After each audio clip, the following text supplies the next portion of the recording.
How could a beloved family dog end up abandoned in the freezing snow? Arlo, a small black dachshund, once knew nothing but warmth and love.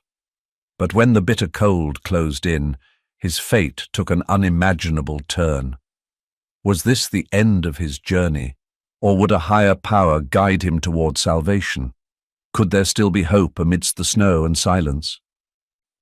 Arlo, a sleek black dachshund with bright, soulful eyes, was the heart of joy for the Hayes family. Living on a small farm in Montana, the family's days were filled with laughter, and Arlo was an inseparable part of that happiness. With his shiny coat, short legs, and ever-wagging tail, he was adored as much as any family member. Sophie, an 8-year-old girl with soft brown hair, adored Arlo more than anything. Every morning, she would run down from her room calling out, "Arlo, wake up!" The little dog would dash to her, tail wagging furiously, and leap into her arms for a warm hug. Sophie loved dressing Arlo up in tiny outfits and tying little bows around his neck, making him look like a plush toy come to life. Every time she giggled, Arlo's eyes lit up with delight. Ryan, Sophie's 12-year-old brother, had a different way of playing with Arlo. He often took him out to the snow-covered fields behind the house, teaching him to fetch sticks and dig up hidden treasures. "Good job, Arlo," Ryan would cheer when the dog found the buried stick, making Arlo wag his tail proudly. On lazy afternoons, the two kids would lay on the grass as Arlo bounded around them, occasionally returning to lick their cheeks affectionately. Adam and Claire, Sophie and Ryan's parents, loved Arlo just as much. Claire often said, "Arlo isn't just a dog, he's part of our family." Whenever she cooked in the kitchen, Arlo would curl up near her feet, gazing up at her with adoration.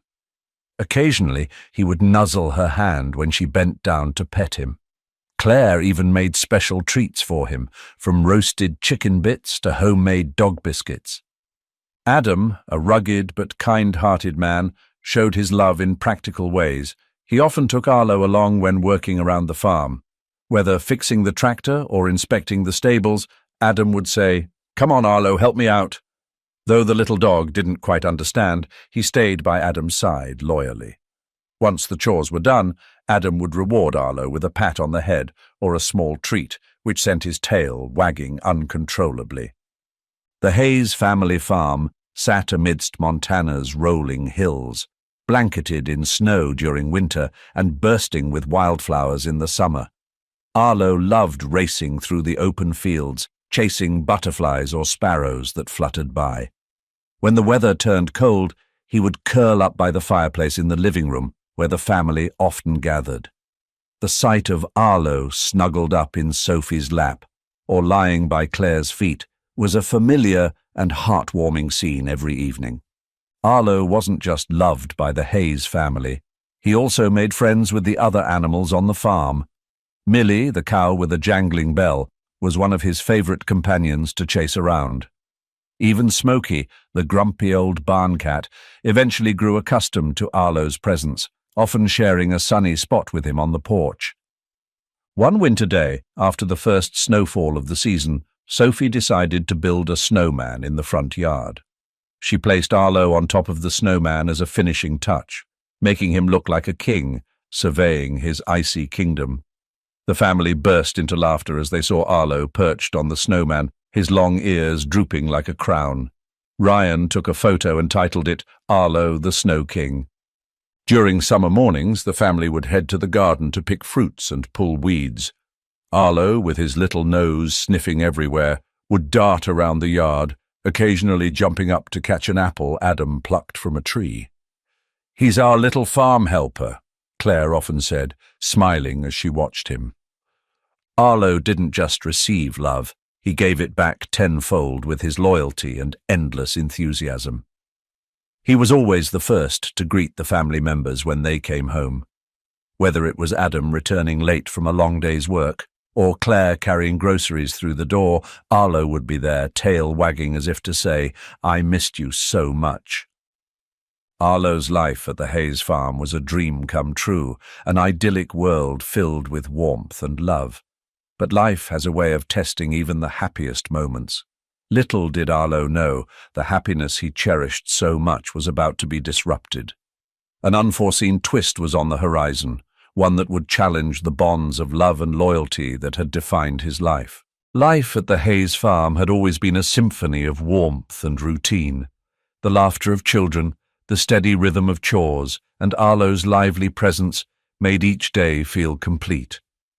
But all of that changed one frigid December morning when the family received a phone call that would disrupt their lives. Claire was in the kitchen, her hands dusted with flour as she kneaded dough for bread, when the shrill ring of the phone broke the peaceful silence. Wiping her hands on her apron, she answered, only to hear Adam's voice turn somber as he spoke to his sister on the other line. "It's Mum," Adam said, his voice tight with worry. "She's not doing well. We need to go to the city, immediately." The Hayes family sprang into action. The children sensed the urgency in their parents' voices as Adam and Claire explained the situation. Adam's mother, the children's beloved grandmother, had taken ill and required urgent care in a hospital over 300 miles away. The farm, so full of life, suddenly felt overshadowed by the gravity of the news. Claire and Adam rushed to pack bags, make phone calls, and prepare the children for the trip. Sophie's eyes welled with tears. "What about Arlo? Is he coming with us?" she asked, clutching her beloved dog.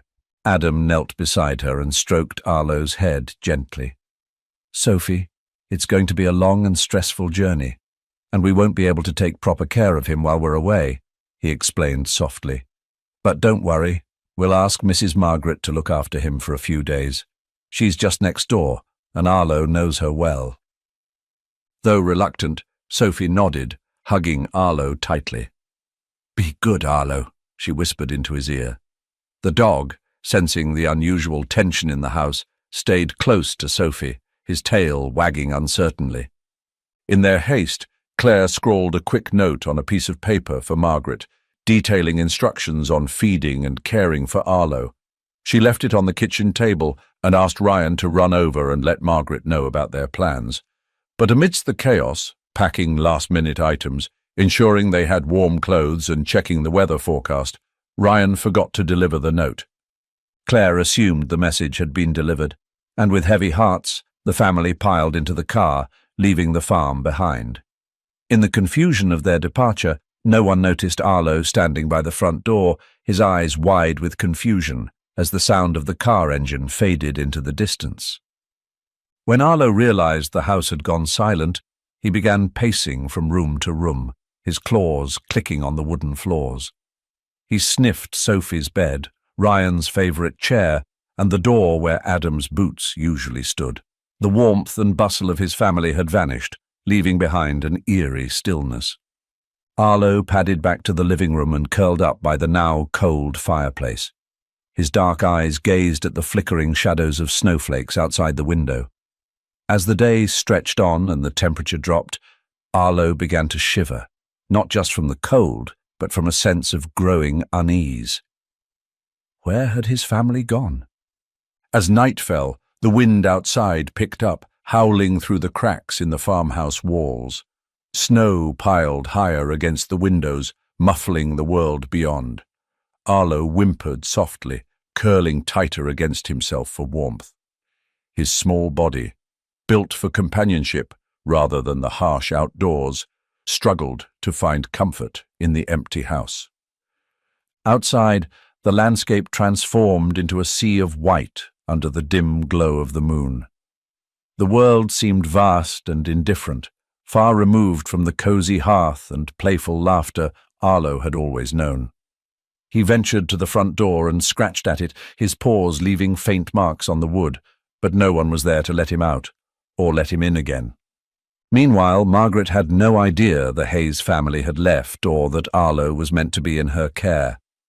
The note Claire had written remained on the kitchen table, buried under a pile of last-minute discarded items. Margaret, busy with her own preparations for the holidays, didn't think to check on the farm that day, assuming all was well. Unbeknownst to her, Arlo was alone, locked in a battle against the biting cold and the growing fear of abandonment. The first night passed slowly for Arlo. He drifted in and out of restless sleep, each sound in the empty house making his ears perk up, hoping to hear the familiar voices of his family. By morning, hunger gnawed at his belly, and the chill in the air was unbearable. Driven by instinct and desperation, Arlo began pacing again. He sniffed at the door and pawed at the window, but his small frame was no match for the barriers that separated him from the outside world. Finally, gathering all his courage, Arlo leapt at the door handle, pushing it open just enough to slip outside into the blinding cold. The world outside was harsh and unfamiliar. Snow fell heavily, blanketing the farm in silence. Arlo hesitated for a moment, his breath forming small puffs in the freezing air, before setting off toward the faint scent of his family that lingered in the direction of the driveway. His tiny paws left delicate prints in the deep snow as he trudged forward, determined to find them. But the trail quickly faded, and the cold seeped into his bones. Arlo's short legs struggled to navigate the thick snow, and the vastness of the white landscape overwhelmed him. He looked back at the house, now a distant silhouette against the storm, and let out a plaintive whimper. Still he pressed on, guided by nothing but the hope that he might reunite with the people he loved. As the snowstorm intensified, Arlo's progress slowed. His fur, though sleek and thick, was no match for the bitter cold. His little paws, now raw and numb, stumbled over unseen obstacles beneath the snow.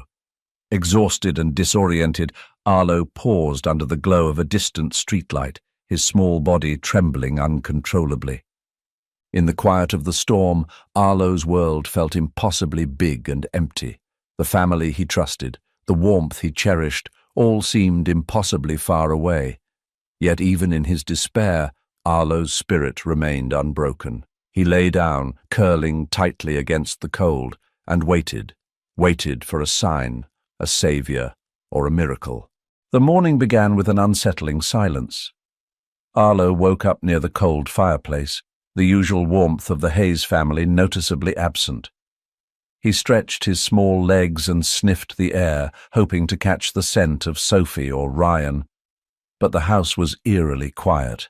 No laughter, no familiar footsteps, just the faint creaks of the farmhouse under the weight of the growing snowstorm. Arlo began pacing through the house, his dark eyes scanning every corner. He nosed at Sophie's empty bed, pawed at Ryan's chair, and even circled the kitchen, where Claire usually prepared his meals. Each discovery of emptiness deepened his confusion. The silence pressed on him, and a soft whimper escaped his throat. As the days stretched on, hunger and cold began to set in. Arlo returned to the front door, scratching at it in a desperate attempt to leave and find his family. His claws left faint marks on the wood, but no one came to open it. After a few moments of restless circling, he leaped at the door handle with all his might, pushing it just enough to squeeze through. The world outside was blanketed in thick, untouched snow. The icy wind cut through Arlo's sleek black coat as he stepped onto the porch. He paused, his small frame trembling, and sniffed the air for any trace of his family.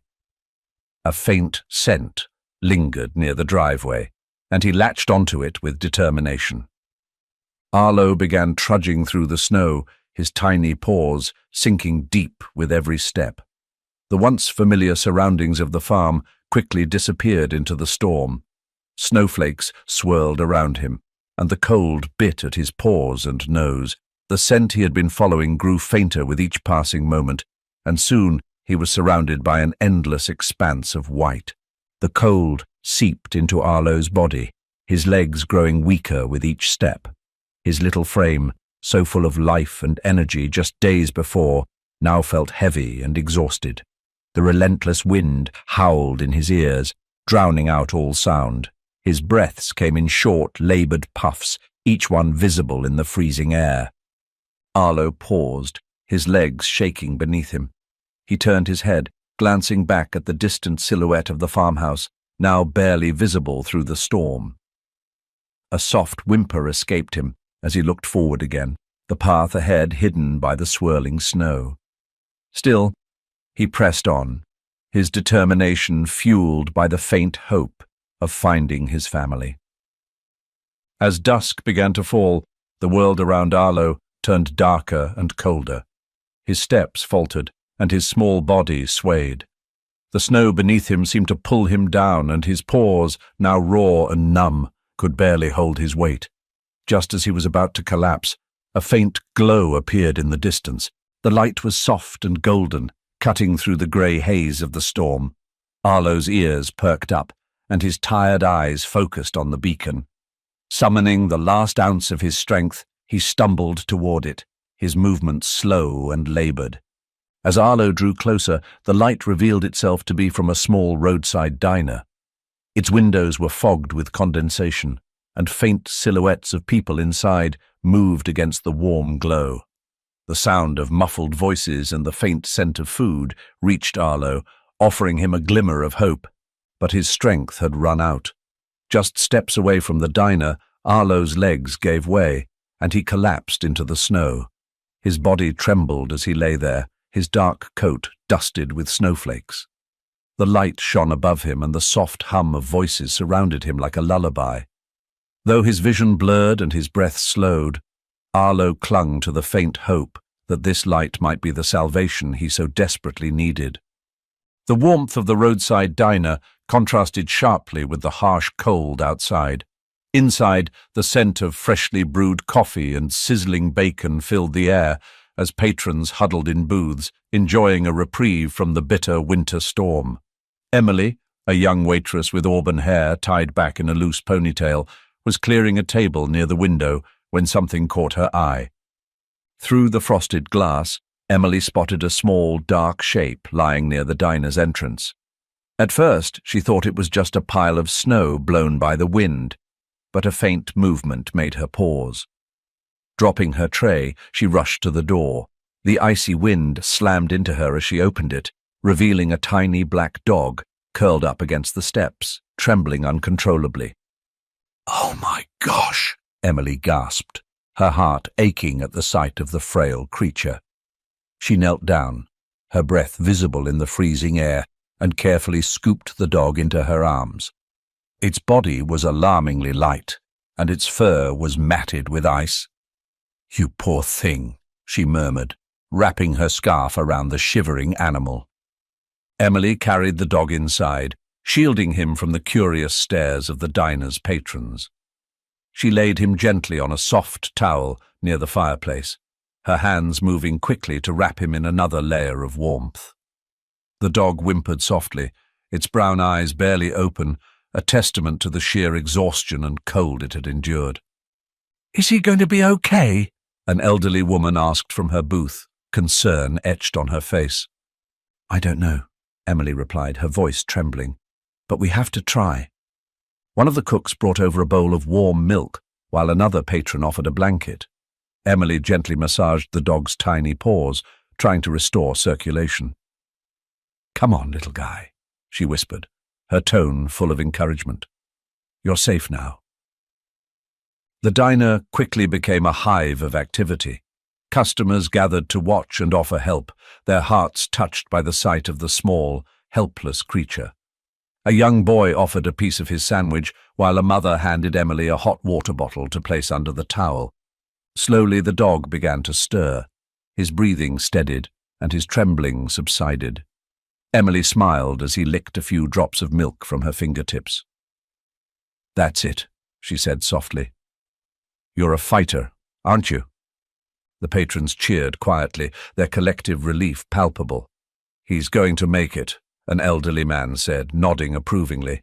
As the hours passed, the dog's condition improved. Emily stayed by his side, speaking to him in soothing tones and stroking his sleek black fur. His small tail gave a weak wag, and his brown eyes opened fully, meeting Emily's gaze.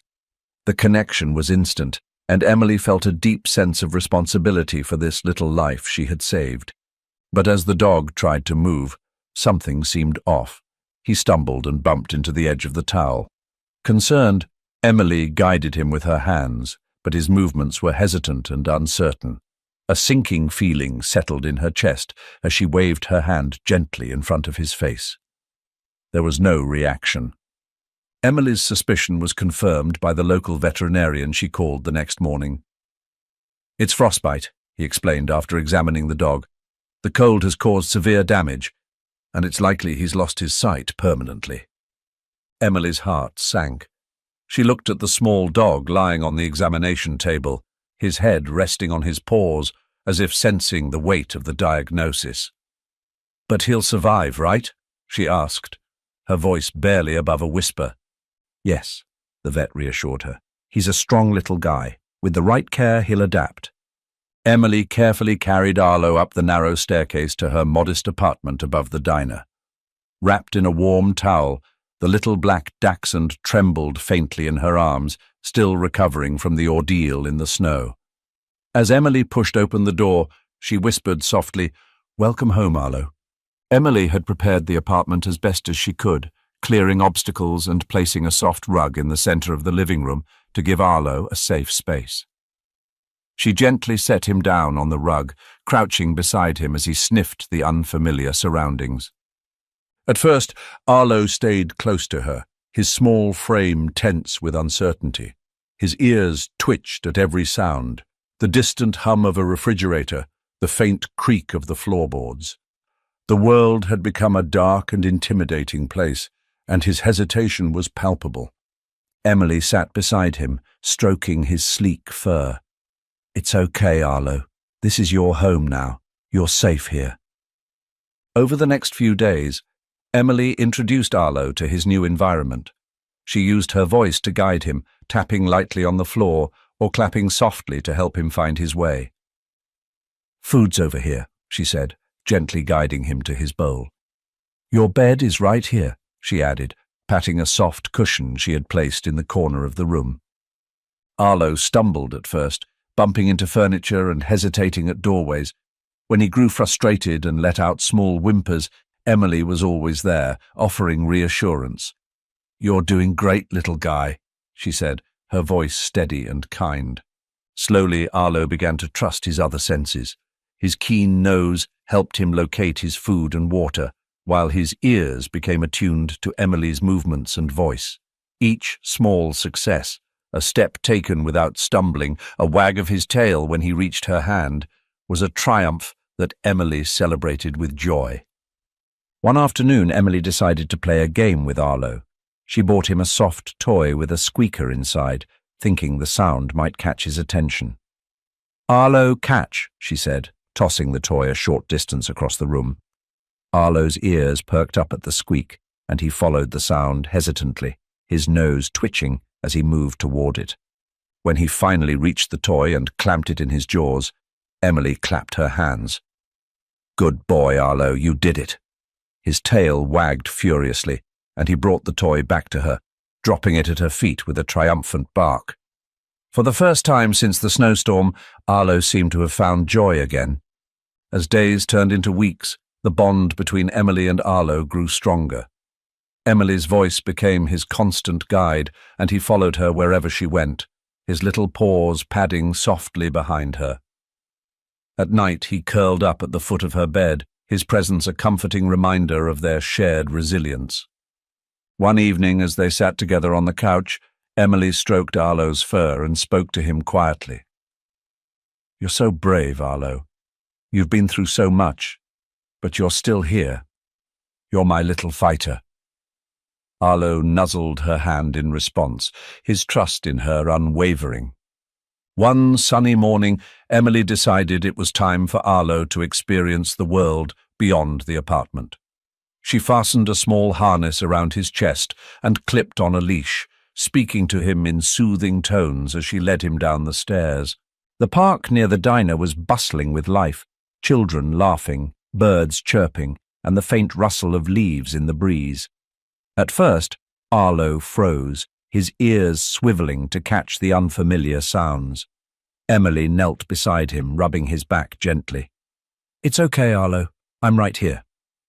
With her encouragement, he took a cautious step forward, then another.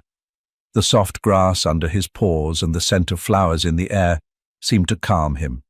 Emily guided him slowly, describing the surroundings. "There's a fountain to your left," she said, "and over here are some benches. You're doing so well, Arlo." As Arlo grew more comfortable, his playful side began to re-emerge. He sniffed curiously at the flowers, tilted his head at the sound of birdsong, and wagged his tail when Emily praised him. They walked together every day, and each outing brought new discoveries for Arlo, a world experienced through sound, scent, and touch. Back at home, his confidence continued to grow. He no longer stumbled as he moved through the apartment, and he learned to navigate by memory. Emily marveled at his resilience, often telling him, "You've come so far, Arlo. I'm so proud of you." Life with Arlo settled into a routine that was both comforting and fulfilling. Each morning, Emily woke up to the soft patter of his paws as he found his way to her bedside. Together, they faced each day with a shared determination to adapt and thrive. Though his world remained dark, Arlo had found a new kind of light, a life filled with love, trust, and the unwavering bond he shared with Emily. His journey was far from over, but he had already shown that even in darkness, hope and joy could prevail. Life had started to settle into a routine for Emily and Arlo. The little black dachshund had adjusted to his new reality, relying on Emily's steady presence and voice to navigate his days. But as word of Arlo's incredible survival spread through the small town, one visitor arrived with a heavy heart and an unexpected connection. Margaret, the Hayes family's neighbor, had always been a kind and dependable woman. A retired schoolteacher in her early 60s, she had a soft spot for animals and a garden that seemed to bloom endlessly, even during the coldest months. When she heard about Arlo's ordeal and how he had ended up in Emily's care, a wave of guilt washed over her. "I never knew they had left him behind," Margaret said one afternoon as she stood at Emily's door, her voice trembling. "If I'd received their note, this never would have happened." Emily offered her a reassuring smile. "It wasn't your fault, Margaret. Things happened so quickly, and Arlo's lucky to have made it through. But he's a fighter." Margaret crouched to pet Arlo, her hand trembling as she gently stroked his sleek black fur. Though blind, Arlo turned his head toward her, his tail wagging slightly at the warmth in her voice. "Oh, you sweet boy," Margaret whispered, tears glistening in her eyes. After that day, Margaret began visiting Arlo regularly. She brought small gifts for him, soft blankets, chewy toys, and homemade dog treats. Arlo, sensitive to her kindness, quickly grew fond of her. Though he couldn't see her, he would wag his tail excitedly whenever he heard her voice or caught the faint scent of her garden lingering on her clothes. Emily watched the bond between Margaret and Arlo deepen with each visit. Margaret would sit on the floor, her gentle hands guiding Arlo as she spoke to him softly about her day. Sometimes she would bring clippings of lavender from her garden for Emily and share stories of her own love for animals. "I've always wanted a dog," Margaret confessed one day, "but life was always so busy, and now, well, I finally have the time, but I never thought I'd find the right one." One evening, as Emily watched Margaret and Arlo together, a thought began to form in her mind. While she loved Arlo deeply, she knew her small apartment and busy schedule at the diner weren't ideal for him in the long term. Margaret, with her spacious home and serene garden, could offer Arlo the life he truly deserved. The idea weighed heavily on Emily's heart. She had grown so attached to the little dog who had taught her so much about resilience and love. But as she saw Arlo resting contentedly at Margaret's feet, she realized that doing what was best for him meant letting him go. One sunny afternoon, Emily decided to broach the subject. Margaret was sitting on the couch, Arlo nestled beside her, his head resting on her lap as she gently stroked his ears. "Margaret," Emily began hesitantly, "I've been thinking. Arlo has come so far, but I feel like he needs more than what I can give him here. He loves you, and I can see how much you love him. Would you consider adopting him?" Margaret looked up in surprise, her eyes widening. "Oh, Emily, are you sure? I know how much he means to you." Emily nodded, though her voice was tinged with emotion. "I do love him, but this isn't about me. It's about what's best for him. He deserves a home where he can thrive, and I think that home is with you." Margaret's face softened, a mixture of joy and gratitude filling her expression. "I would be honored," she said, her voice trembling. "Thank you for trusting me with him." The transition was bittersweet. Emily packed Arlo's favorite toys and blanket into a small bag, her heart heavy with the impending goodbye.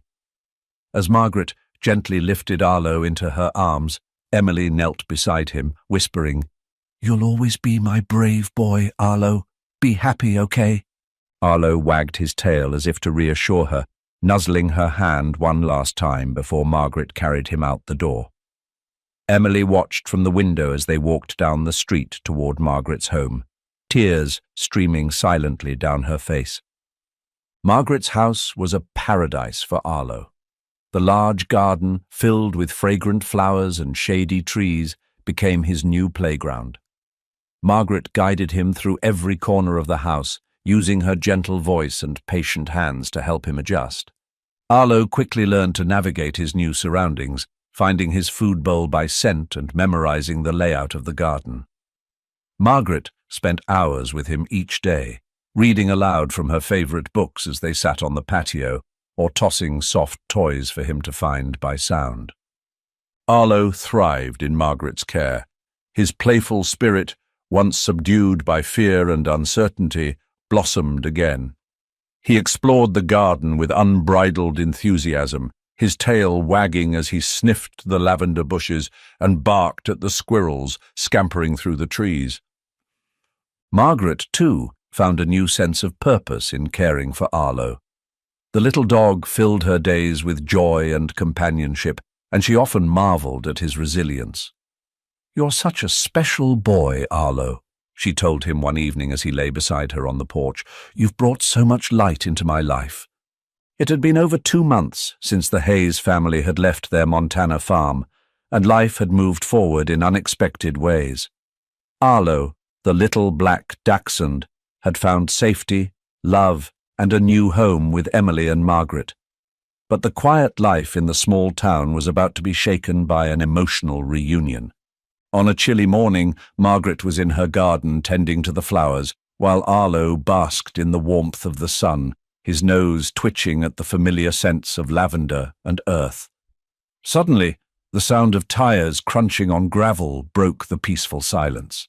A red pickup truck came to a halt at the edge of Margaret's property.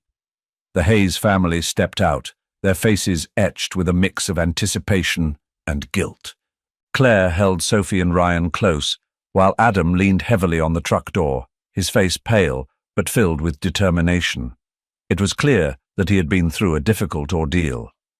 As they walked toward the house, Margaret stood frozen, her heart pounding as she realized who they were. "We're so sorry for showing up unannounced," Claire began, her voice trembling as she addressed Margaret. We had to come back." Margaret ushered them inside, offering them seats and warm tea. Adam, his voice hoarse but sincere, explained everything. Shortly after they had arrived in the city to care for Adam's mother, Adam had fallen gravely ill and been hospitalized for weeks. The family had been consumed with worry and unable to return to Montana. "We didn't know Arlo had been left behind until it was too late," Claire said, tears welling up in her eyes. "We thought he'd be safe, but we failed him." Sophie clutched a small photograph of Arlo, her face buried in Ryan's shoulder. "We missed him so much," she whispered. Margaret listened intently, her expression softening as she saw their genuine remorse. She explained how Arlo had been found near the diner and how Emily had nursed him back to health before bringing him into her own home. Emily, who had been called over by Margaret, arrived moments later with Arlo. The little dog's ears twitched at the sound of new voices, and his tail wagged hesitantly as Emily guided him into the room. Sophie let out a cry of joy, rushing forward to kneel beside him. "Arlo, it's me, Sophie!" she said, her voice trembling with emotion. Though he couldn't see her, Arlo's nose caught her familiar scent. His tail wagged furiously as he nuzzled against her, recognizing the touch and warmth of his young friend. Ryan joined her, stroking Arlo's sleek black fur, while Claire knelt nearby, tears streaming down her cheeks. Adam, watching from the doorway, swallowed hard. "He looks happy," he said softly, his voice filled with a mixture of relief and sadness. Emily stood silently, watching the emotional reunion unfold. Her heart swelled with love for Arlo, but she knew that his true home was with the Hayes family. Turning to Margaret, she said, "I think it's time for Arlo to go back to where he belongs." Margaret nodded, her hand resting gently on Arlo's back. Though she loved him deeply, she agreed that the Hayes family deserved a second chance. "He's always been their family," Margaret said, "and I think he's ready to go home." The Hayes family looked at Emily and Margaret with gratitude. "We don't deserve this kindness," Claire said, her voice breaking. "Thank you for saving him and taking such good care of him." The next day, Margaret and Emily accompanied the Hayes family back to the farm, helping Arlo settle into his old home. Though he was hesitant at first, the familiar scents and sounds seemed to bring him comfort. Sophie and Ryan guided him around the house, their voices filled with excitement as they described everything to him. "This is the couch you used to love, Arlo," Sophie said, her hand resting on his back. "And here's your bed." Arlo's tail wagged as he began to explore, his confidence growing with each step. The farmhouse, once silent and cold, now hummed with life and warmth again. Arlo's return marked a new beginning for the Hayes family. Their shared love for him brought them closer, reminding them of the importance of forgiveness and second chances. Adam, still recovering from his illness, found strength in Arlo's resilience, while Claire, Sophie, and Ryan poured their hearts into ensuring he felt loved and cared for.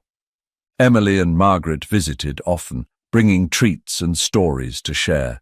The bond between the two households remained strong, united by the little dog who had touched all their lives. From that day forward, Arlo became more than just a pet to the Hayes family. He was a reminder of their journey through hardship and the love that had carried them through. Though he had lost his sight, he had gained something far greater, a life filled with love, laughter, and purpose. In the quiet evenings, as the family gathered around the fireplace, Arlo would lie curled at their feet, his ears twitching at the sound of Sophie's laughter or the soft strumming of Ryan's guitar. His presence was a comfort, a beacon of hope, and a symbol of the unbreakable bond they shared. Arlo's journey is a powerful reminder that even in the darkest moments, there is always hope. His story teaches us about resilience, forgiveness, and the beauty of second chances. The Hayes family learned the importance of cherishing their loved ones, while Emily and Margaret showed us how compassion and love can change a life. Arlo's unwavering spirit reminds us that God's grace works in mysterious ways, guiding us to healing and reunion when we least expect it. Just as Arlo found his way back to his family, may we all find the strength to overcome life's storms and embrace the blessings waiting for us. Let us pray together. Dear God, thank you for the gift of love and the lessons we find in the smallest of lives. May we be inspired by Arlo's journey to show kindness, seek forgiveness, and trust in your divine plan. Bless our families, our friends, and the animals that bring us joy. Amen. If Arlo's story touched your heart, share it with someone you care about. Spread the message of hope and compassion, and let's remind the world of the power of love and faith.